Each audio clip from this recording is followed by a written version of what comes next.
From Washington, the McLaughlin Group, the American original. For over 3 decades, the sharpest minds, best sources, hardest talk. The McLaughlin Group is brought to you by Siemens. Across the country, we're building answers, and we're building them to last. Siemens Answers. Are you still sleeping? I just wanted to check and make sure that we were on schedule.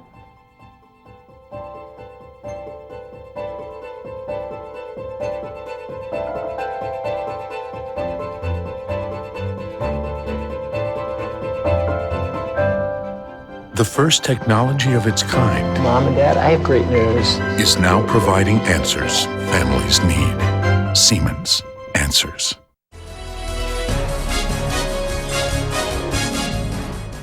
Issue 1, Immigration Hurdles. An overhaul of the nation's immigration law was front and center this week in the United States Senate.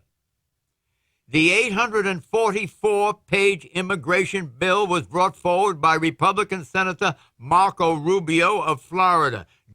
Joining him were the 7 other members of the self-denominated Gang of 8, 4 Democrats and 4 Republicans. On Thursday, the Senate Judiciary Committee began considering the bill with all of the proposed changes, over 300 to the original 800-page document. The amendments were filed by individual senators prodded by hundreds of lobbyists. As proposed, the bill would beef up border security and create a system to track visas of temporary workers and visitors, penalize employers who hire illegal immigrants, and grant the estimated 11 million illegal immigrants already in the U.S. a chance to gain legal status and, after some hurdles, citizenship. This path to citizenship for the not-yet-legals is one of the major sticking points and has many, mostly conservatives, up in arms. Case in point, a new study from the Heritage Foundation, a prominent think tank, estimates the bill's path to citizenship, more often called amnesty, for 11 million illegal immigrants would cost U.S. taxpayers $6.3 trillion. The study argues that new immigrants over a period of 50 years would benefit from entitlement programs including health, education, Social Security, and others, amounting to $9 trillion while contributing only $3 trillion to the U.S. economy. Thus the $6.3 trillion gap. Here's Jim DeMint, the former U.S. Senator from South Carolina and head of the Heritage Foundation. That the average unlawful immigrant household will receive nearly $3 in benefits for every $1 in taxes paid under this amnesty provision. Heritage's price tag was immediately blasted by Republican Senator Rubio, who attacked the legitimacy of the study. Let me just say the study's not a legitimate study.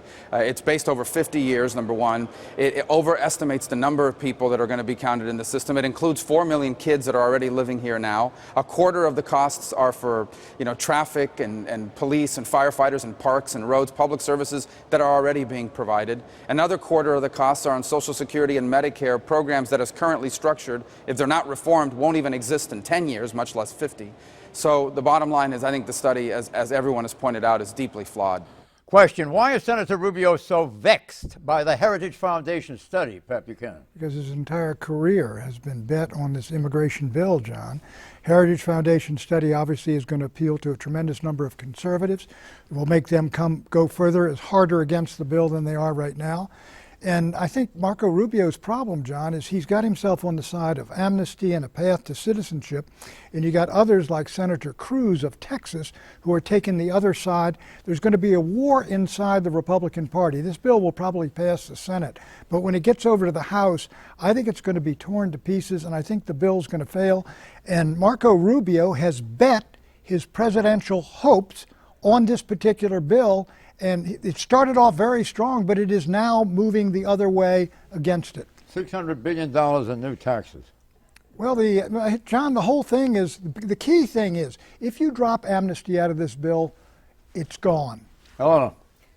We call it a path to citizenship, and it's earned, and it's over a period of no less than 13 years, which is not a giveaway in most people's minds. People who are assailing this as amnesty want to kill the bill, and we want to kill the bill in any form that it is. And I think Senator Rubio appropriately rejected this report. He's not alone. Most conservatives have pushed back very hard. Only the fringe of the fringe are saying that this is a legitimate report. Rubio's got your support, he's fine. The math is bogus. The math is bogus.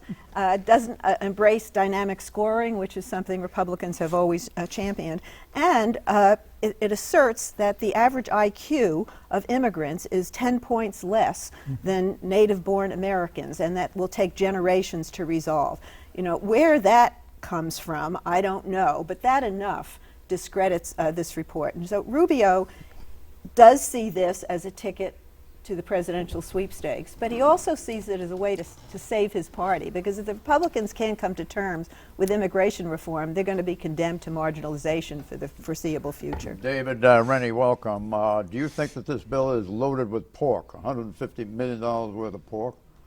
Look, I think you can attack the pork for, I mean, you're talking about the pork that people are saying is there for the pro-immigration groups. Frankly, I think there's a lot of pork for people who build border fences and armed border guards for the other side. But I think on Senator Rubio, the reason that he was indignant, and correctly so, is that this supposedly conservative study actually painted this extremely pessimistic, unconservative view of America. Because what it was basically saying is these immigrants are going to cost America a fortune, because if we give them the right to work legally, our betting is that for the next 50 years, they're going to sit on welfare, they're not going to try and get jobs, they're not going to start companies, they're not going to try and improve their lot in life.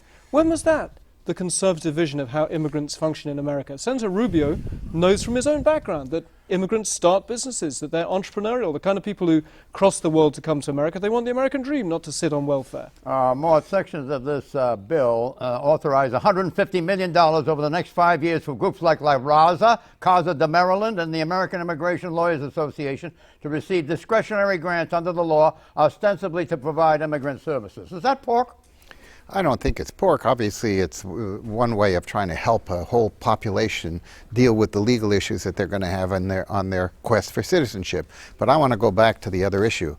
There's no doubt but that the benefits that people of that income level and education level are significantly higher than the amount of income they bring into the government. It's just going to be costly. It's certainly going to be true in healthcare. It's going to be true in terms of other kinds of compensation, like unemployment compensation, and we really have a surplus of people who, in a sense, are, shall we say, less educated. We need people who are more educated. I am not opposed to this, but I think we should understand healthcare and retirement and all, there's going to be a lot of additional costs, because if you look at the way the cost structure works, in terms of revenue minus benefits, okay, you have a gap. There are figures for this. America needed these workers real bad, and corporate America, agriculture, our crops that will rot in the fields if these Mort people has a were not point. here. The average immigrant coming in, they start the first 2 years or so, it consumes something like $30,000 a year in benefits and pays something like $10,000 a year.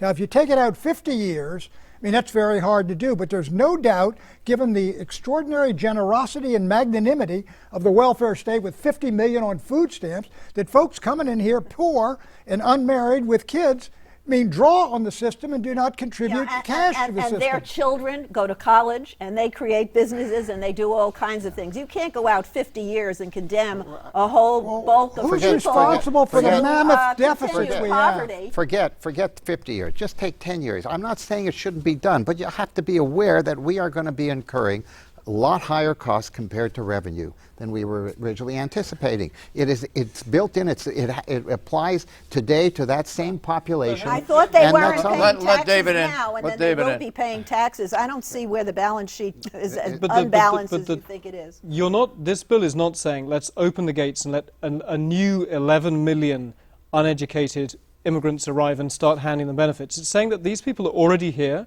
and because they're in the shadow economy, they're not paying taxes, they're not paying Social Security. If we give them a legal path and they're going to volunteer to pay their back taxes, these are the people going to step up and want to be identified because they want to enter the mainstream economy, start paying taxes, start paying Social Security. Their kids are responsible for the fact that America has a high fertility rate. They have a right to bring in their dependents as well. coming into this country. Look, I think Mort's point is this. Look, there's no doubt about it. You bring in some kids graduated or got a PhD from Harvard and he's from China, he's going to start contributing enormous amount to the economy from day one. You bring someone that comes across the border, walks across, he's poor, they have a lot of grit and guts, but initially he and his family are going to consume. Yeah, they're not going to contribute on net. If you look at it only as an economic proposition, that person who comes in, we also need them in our fields picking crops. The business is the magnet of the attraction of people coming into these countries. Why don't you raise the pay jobs. of people picking the crops so Americans will do it? You try to figure that out. You get your buddies to raise the pay. I don't see how that happens. So what's the majority on this panel with absenting myself? I mean, is it worth the money? Yes. I'm against look, I think you get amnesty for $12 million and you will get another $12 million in no time whatsoever. What happened in the Reagan White House? We gave amnesty to $3 million, we got $12 million more. What happened to the Statue of Liberty? Give me you're tired, you're poor. She's still there. She's massive still there. yearning to be free. What's happened to that mentality? But this isn't a charity case. We shouldn't see it as a charity case. I mean, I'm amazed by how... She was not talking about charity cases. Well, in some cases she wasn't good for her, but I'm amazed at how... I mean, I'm the non-American on this panel, but I thought America was about immigrants coming to this country and living the American dream. That's what the Statue of Liberty. And working hard and starting businesses. You've had periods of vast immigration, 1890 to 1920. Then you have zero immigration almost for 40 years. So you can Americanize these folks, put them in school, educate them, bring them up. You've heard of the H-1 visas, haven't you? Well, listen, this bill has 1 million new immigrants coming in per year. Not to mention we'll be back. We will be revisiting. We're going to revisit this several times. Issue 2, the $30 trillion deal. And tonight I'm announcing that we will launch talks on a comprehensive transatlantic trade and investment partnership with the European Union. Within 2 weeks after the president uttered these words in his State of the Union address, it was announced in a joint statement that the European Council and the European Commission had adopted, quote, internal procedures necessary to launch negotiations on a transatlantic trade and investment partnership, unquote.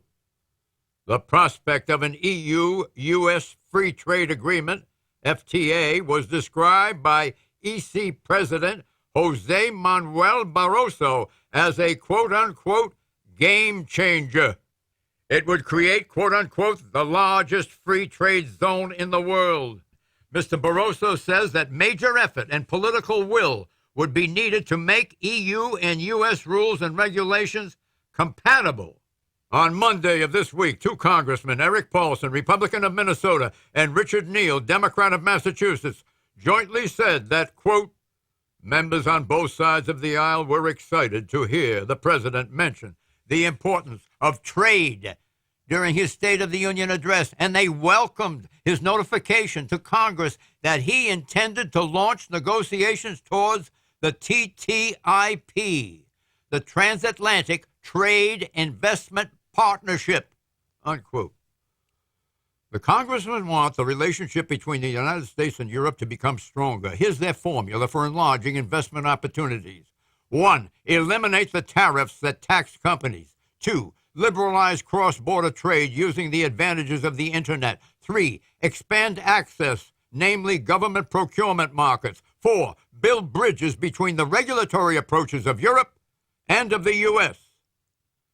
Doing the above would add at least $135 billion to the American economy each year, or $1,000 for each American family. So says the Center for Economic Policy Research in London. The congressmen point out that TTIP is a golden opportunity to generate jobs here in America and in Europe. Trade officials on both sides of the Atlantic say that the political window to negotiate a free trade agreement between the U.S. and the EU will not be open long. In the past, Europeans have resisted a transatlantic trade agreement. Nevertheless, both sides are optimistic. Question. I should say that I was led to this by the action taken by the 2 congressmen. Then I discovered that Lexington, in a 2-week-old The Economist magazine, speaks to this transatlantic tipping point as you described it. I understand you wrote the piece under the pseudonym Lexington. Tell us about the liberalization of global trade that will set in as a consequence of this.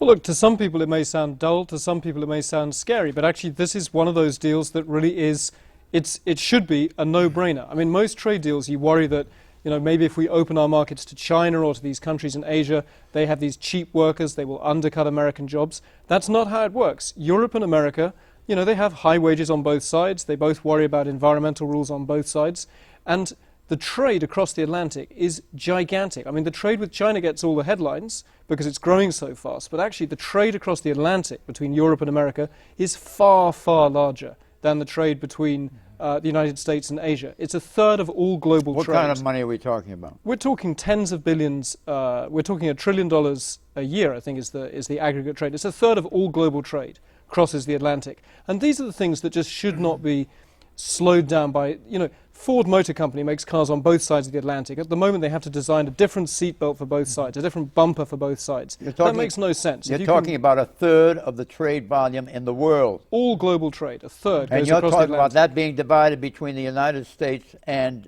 Europe. If you add what comes out of this country to Europe and then what comes out of Europe back to this country, add that together, you get a third of all global What trade. is the state of play right now? The state of play is both promising and frustrating. The promising part is that after years of kind of small ball, sort of timid thinking on both sides, the people at the very top of European governments, even countries like France, which are sort of very wary of free trade, they need growth. They're drowning in debt. If they don't get growth, they're never going to get out of this debt trap. And this is one of the ways to have easy growth. So the people at the very top, they're up for this, but they have to do it quickly. Just a moment. What's the political window? It could be pretty short because you have to have, elections are going wrong all the time in Europe. Europe's in a very bumpy state, but the people at the very top get this. If they can stay on the big picture of what's at stake. We're 18 18 months. We're 18 months from our next election. That's a reasonable window. The Americans talk about doing it on a single tank of gas. What do you think of these two congressmen advancing this for serious thinking on the part of both the administration and on the part of Congress? I think it makes sense. For a Democrat, it makes sense because the labor unions, normally they'd worry about low-cost competition. That's not Europe's threat. The Republicans, they know that business interests are desperate for this stuff. Everyone wants to grow their markets. Do you know we have Mort Zuckerman sitting right here?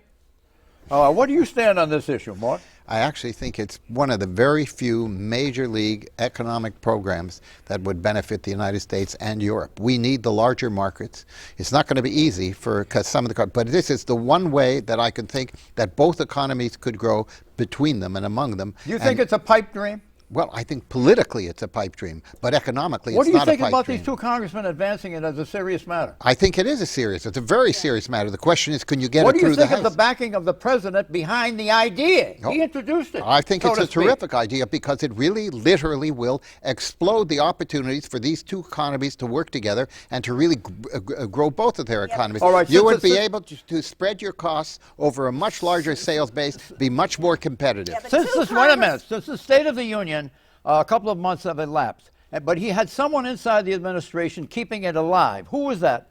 The key figure in terms of persuading President Obama sort of late last year that the Europeans might be ready to do a deal is a guy called Michael Froman, who was one of his chief economic advisors. He's just got a new job. His new job is in charge of negotiating foreign trade pacts for the U.S. So that sends a pretty optimistic signal that the president wants to make a real go. So the president is a believer. The president is a and he has an apostle behind him, so to speak. Yeah. Exactly, and he has big people like Angela Merkel, the Chancellor of Germany. She has told him, this time the Europeans are serious. And President Obama listens to Angela Merkel. Where do the French stand on this?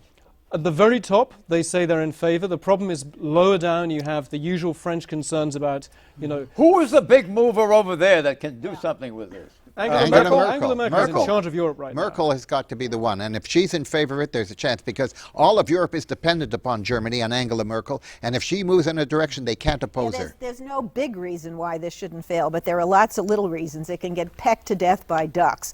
The Europeans don't like our bioengineered food. It's hard to come to an agreement on the accounting rules, and so this is going to be a battle when it should be a no-brainer. There's two friends, old Europe, and the U.S. is now well into middle age. We ought to be able to come together on this. I got a question for you, Pat. I think you'll like this. He raises the point in his piece that crucially there is China. This is a reason why to go forward. Right. Europeans tell Americans they wish to unite as standard setters for fear of becoming standard takers in an economic order controlled by emerging giants, one of whom, of course, is China.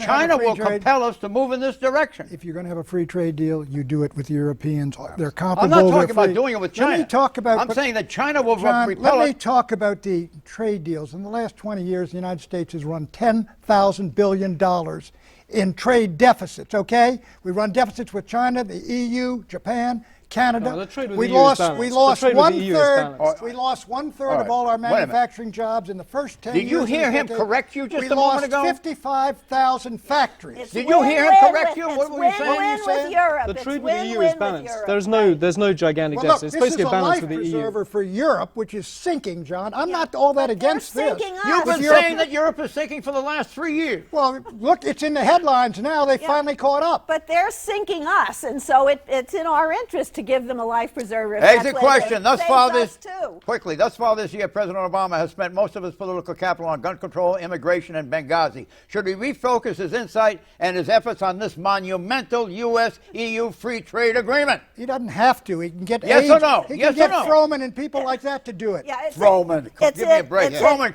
could propel him with his terrific intellectual background. What Obama doesn't know anything about It's it. an PhD, inside. this chap. It's an inside game. The trade rep can handle it. Quickly.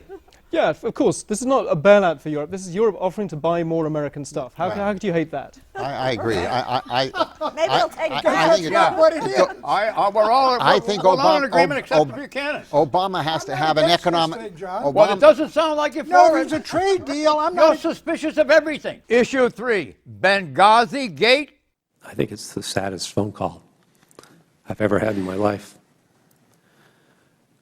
He told me that Ambassador Stevens had passed away. Diplomat Gregory Hicks is a State Department veteran of 22 years. He testified to Chairman Darrell Iss's House Oversight Committee this week that is investigating the events in Benghazi, Libya on the night of September 11, 2012, 7 months ago, when the U.S. consulate was attacked. Armed militants set fire to the compound and killed 4 Americans, including the U.S. ambassador to Libya, J. Christopher Stevens. Second in command was Gregory Hicks, and he was stationed in Tripoli, 400 miles away. On Wednesday of this week, in 6 hours of testimony, Mr. Hicks described point by point the actions that unfolded that night, including frantic phone calls, Tripoli, Washington, Benghazi, and the frantic brainstorming on how to execute a rescue mission. Hicks described the chosen plan, a 4-man special operations team flown from Tripoli to Benghazi. But Hicks said that the team, led by Lieutenant Colonel Gibson, was intercepted and told by higher-ups in Washington to stand down. Lieutenant Colonel Gibson was furious. I had told him to go bring our people home. That's what he wanted to do. Mr. Hicks also said he personally briefed via phone Secretary of State Hillary Clinton on the night of the attack. Question, how much have the Benghazi revelations done to erode Hillary's credibility? John, You know, I think it's a serious problem that we're going to have to look into. I don't think it's really undermined her credibility. In some fundamental sense, these decisions were not made by her, to the best of my understanding of the way the story broke. But there's something wrong in terms of the way it happened and the way that these representatives and diplomats were just left hanging, and ultimately we lost 4 of them. John, the problem is this. The initial report from the CIA about what had happened was very, very accurate. There are extremists, Ansar al-Din people may be involved, and they sent that over to State. And we now learn at the end of this past week that State apparently scrubbed out almost all mention of terrorists, of Al-Qaeda, and the rest of it, and focused heavily on the video having caused it, and it turned something into a lie. And that is the problem now. And it was turned in there. Somebody said we did it for the benefit, basically, of the building's leadership. We've got to explain this a little bit. The video he's referring to is the video that was done by an anti-Islamic. Right. Now, if you want to see more on this, then you should read, who's the panelist from the show from the National Review? Rich Lowry. Rich Lowry did a splendid piece on this in yesterday's New York Post, describing what this video is about. It's extremely vulgar and extremely distasteful. Right. But he indication, made the point you can't pin it on that video. Right, that's no, right. It doesn't stand up as a reason. Right. Nobody And- believes that the cause of this was the video. Well, then it's a falsification presented No, by the we're administration. talking about how Obama it was wakened early in the Rice. morning. Yes. He gave a brief statement on it, saying practically nothing on the East Lawn. Then he took off in a plane to Las Vegas. But Was that Susan what Rice happened? went on national that's not an television on issue. 5 shows. That's and the said issue is he video didn't want to did talk it. about Right. it. But this is yeah. spin, not Right, murder. This that's is right. not dereliction of duty. It's spin and it's ugly and it will get uglier still. But it isn't that. We haven't discovered this week that they could have sent a team that would have saved their lives. Did you see That's the, not what we did you discovered. see the rather oddball show done by 60 Minutes with 2 people, the president and the Secretary of State, for pretty close to an hour? Where they took? Did you see that show? I Well, missed that that was show. when Hillary had announced she wasn't going to serve a second term, and it was sort of valedictory on both their parts. I don't know what that has to do with Well, our it has discussion about because Benghazi. my recollection is it occurred in the wake of what we're describing here. Well, that's a real conspiracy theory, John. Predictions, Pat. Before the year's out, Hillary Clinton will be called to testify again on Benghazi before a select committee of Congress. Hello. I don't think she'll answer the call. But if she doesn't run for president, the Democrats have a strong bench, beginning with a strong bench of women, beginning with New York Senator Kirsten Gillibrand and California Attorney General Kamala Harris. She's got to answer that call, or she'd ruin her own political career. Speak. Prediction? By the end of this year, Syria will have melted down. That'll be what we're talking about. The Congress is going to pass major legislation to provide additional cybersecurity and all of the stuff that's going on the internet. What does that mean? It means that it's being ripped off in every kind of conceivable way. So Congress is going to get off its butt. That's right. And they should. I predict that next year Republicans will become the majority in the United States Senate. Happy Mother's Day. Bye-bye. Why are you still sleeping? I just wanted to check and make sure that we were on schedule.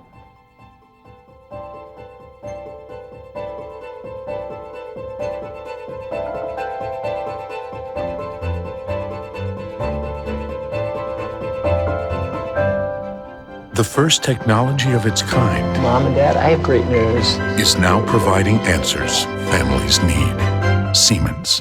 Answers.